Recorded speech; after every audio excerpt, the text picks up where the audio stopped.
Hello, my name is Opal Singleton. I'm the president and CEO of Million Kids. Please follow us on our social media. We serve as the training and outreach coordinator for the Riverside County Anti-Human Trafficking Task Force. Our goal is to educate for prevention and intervention, and that's what this particular class or training is all about. This is a Million Kids Insider Alert. If you want to share these with others, just go to millionkids.org, sign up for Insider Alerts, or get them to do so. I believe this is an excellent case study if you believe that someone you know is being exploited through an online relationship. This case is unique because the victim seemed to be participating willingly, but she's only 15 years old.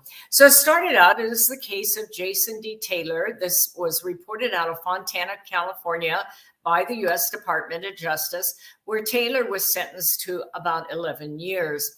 It was a federal case. A federal jury found him guilty of one count of trafficking of a minor and one count of enticement to engage in criminal sexual activity.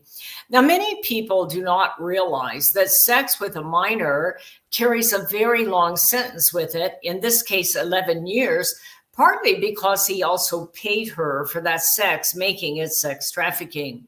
So the first thing that happened here is that Taylor contacted the victim on a public messaging app.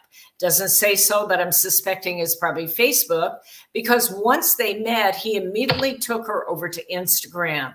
Lesson number one, that's the first way to tell if you're talking to someone you don't know online and they ask you or move you over to another app, like from TikTok to Instagram, pay attention to that. The reason they're doing that is they want to verify that you're not law enforcement doing some sort of undercover work.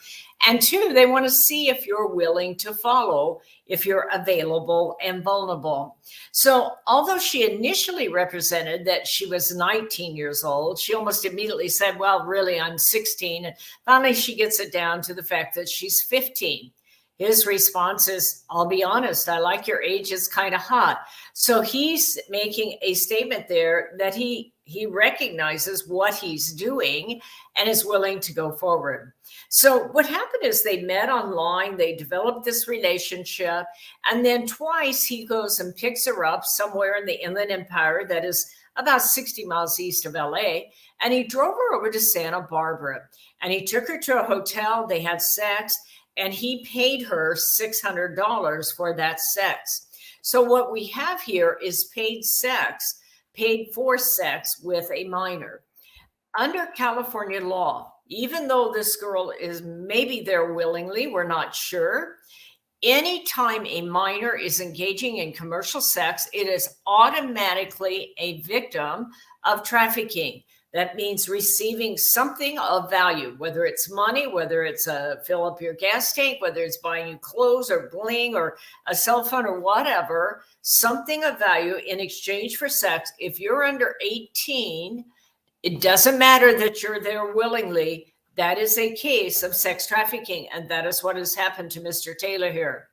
So what happened is that this young girl apparently was borrowing a family friend's phone. And the family friend went through her phone and saw what was happening between the victim and Taylor. And she went to the family and told them.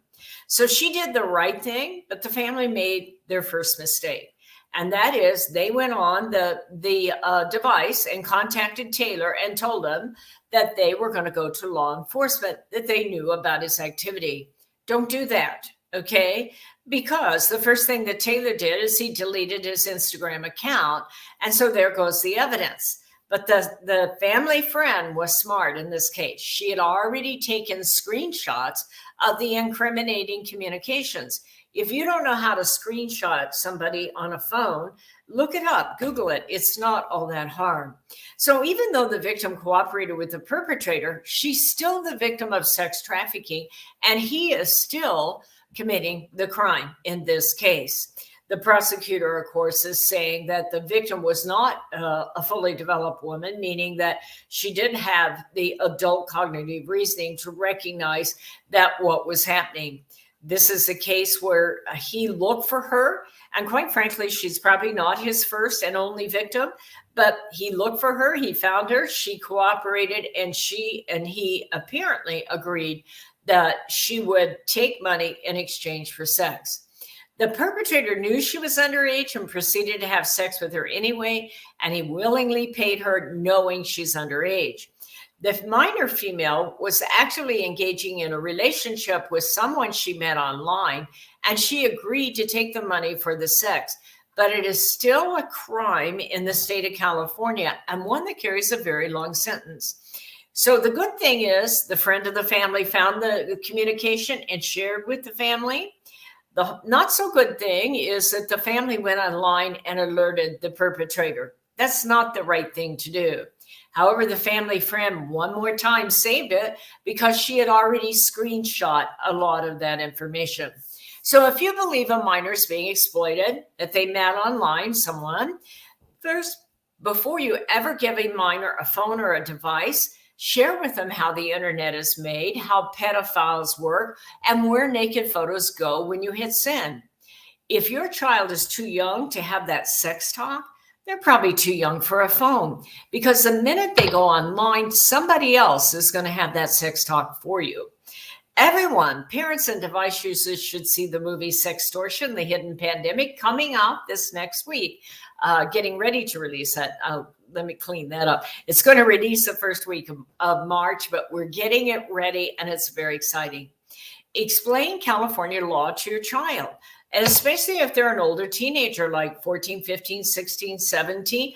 You know, the internet is full of ways that you can make money by selling your body. And so these kids are hormonal, they're feeling their Wheaties, and they may not understand that even if they're doing it willingly, whoever is buying that sex, especially if they're an adult, is going to serve a very long sentence. Additionally, they need to know how the internet's made and why somebody wants a naked photo, that they're often bought, sold, and traded in dark websites full of pedophiles, and you'll never be able to get that photo back. It may keep you from going to college. It may keep you from getting a job. It may damage a future relationship. So check your child's phone regularly. You have a right to. You're paying the bill. Build that relationship with the kid. You know, you're not playing cop. They are the first generation that's going to live in a world that has millions of followers. And the two of you are going to learn to walk through this together. Neither one of you have ever been through it. And you're going to understand every app, and you're going to check for it. Share with the minor about how predators will move you from one app to the other. Talk about how online grooming works. If you don't know, you can always buy our book at millionkids.org. It's called Seduce the Grooming of America's Teenagers. It'll look like a real relationship, and they'll start to talk to you, and you develop a fantasy. But there are 2 or 3 kind of checkpoints to teach your child. One on there, if they tell you, hey, don't tell anybody about this, that's a huge red flag. If you can't be proud of who you are and what you're doing, you probably shouldn't be doing it. So that's the biggest flag of all. If they're doing all the question asking and you're doing all the answering, hey, watch out. They know more about you than you know about them. If they're doing all the demanding and you're doing all the giving, that's not a relationship. That's a negotiation, and you're losing. So share about online grooming and how the predator has multiple victims. You may think you're the only one, but he may have 30, 40 other kids that he's working the same way. By reporting this case, you can keep others from being violated. So mom and dad, if you think your child's behavior has changed, pay attention and take a look at that. Their grades drop. They're afraid to go to school. They start missing school. They become secretive while you're, hiding your devices, keeping their rooms closed. In this case, they were borrowing somebody else's phone. If they're starting to cut, pay attention. That is a plea for help, that they're being traumatized somehow. They may change their eating habits. They may not be able to sleep. They may start running away. They may need large sums of cash, or suddenly show up with some bling or some sign that somebody's giving them money.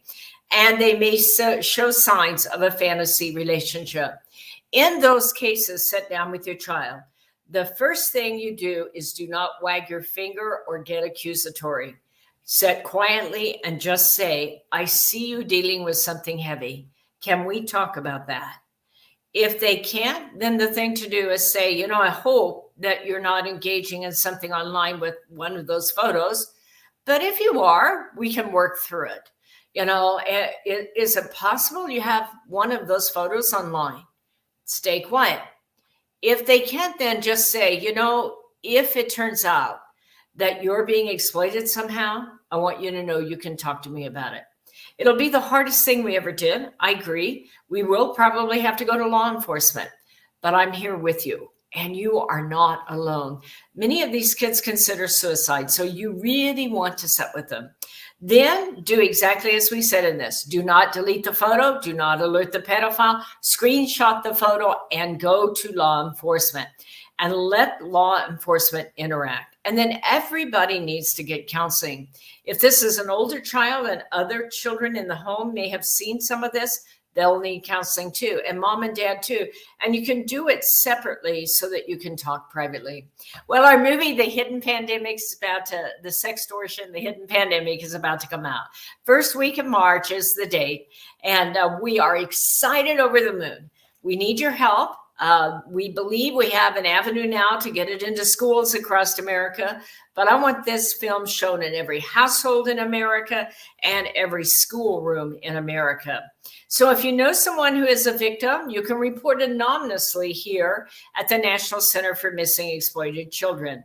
1-888-3737-888. And that number is also at millionkids.org. This is a Million Kids Insider Alert. I hope it's helpful to you. And stay tuned. We are about to come out with a movie. If you want to write to me, you can do that at opal@millionkids.org. If you want to support us financially, I will give you a big hug personally. Thank you so much. This is hard work, and we've got a lot of overhead right now getting that movie out to all across the nation. So we need every donation that we can get. But we're a team. We've been doing this together for a long time, and now it's about to happen. Thank you for watching Million Kids Insider Alert.